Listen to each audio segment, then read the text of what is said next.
Hi எல்லாருக்கும் வணக்கம். எல்லோரும் எப்படி இருக்கீங்க? ஆக்சுவலாக என்னென்னா நான் ரொம்ப ஹாப்பியாக இருக்கேன் இன்றைக்கி. என்ன காரணம்னு சொல்லி பார்த்தீங்கன்னா, என்னோட ரொம்ப ரொம்ப ரொம்ப ரொம்ப ரொம்ப க்ளோஸ் ஃப்ரெண்டு ஒருத்தவங்கள பார்த்தேன். எப்படின்னு சொல்லி பார்த்தீங்கன்னா, சின்ன வயசுலேருந்து நம்ம அந்த கூட்டாஞ்சோறெல்லாம் ஆக்கி சாப்பிடுவோம்ல, அந்த வயசுலேருந்து ஒரு க்ளோஸ் ஃப்ரெண்டு அவங்க.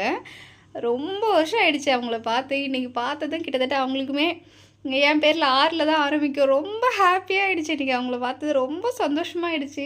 அப்படியே அந்த மலரும் நினைவுகள் நாங்கள் பேசி அப்படியே ஒரே ரொம்ப சின்ன வயசுக்கு அப்படியே போயிட்டோம். 7th 8th அதெல்லாம் படிப்போம்ல, அந்த ஏஜுக்கு போயிட்டோமா. ரொம்ப ஹாப்பியாக இருந்தது மலரும் நினைவு. என்னோடய பேஜில் தெரியும் ஒரு மாதிரி எக்ஸைட்டடாக இருக்குது. ரொம்ப எக்ஸைட்டடாக ஆகிட்டேன். இது நாளைக்கு இருக்குமான்னு கேட்டால் கிடையாது. ஏன்னா எப்போ பார்க்குறோம், எத்தனை வருஷம் கழித்து பார்க்குறோம், அந்த சந்தோஷத்தை வெளிப்படுத்த முடியும். அந்த அளவுக்கு எனக்கு இன்றைக்கி ரொம்ப ரொம்ப ஹாப்பியாகிடுச்சு. ரொம்ப சந்தோஷமாகிடுச்சு. நீங்கள் அந்த மாதிரி ஃபீல் பண்ணியிருக்கீங்களா? திடீர்னு ரொம்ப வருஷம் கழித்து உங்கள் க்ளோஸ் ஃப்ரெண்டை பார்த்து ரொம்ப ஹாப்பியான மூமெண்ட் ஃபீல் பண்ணி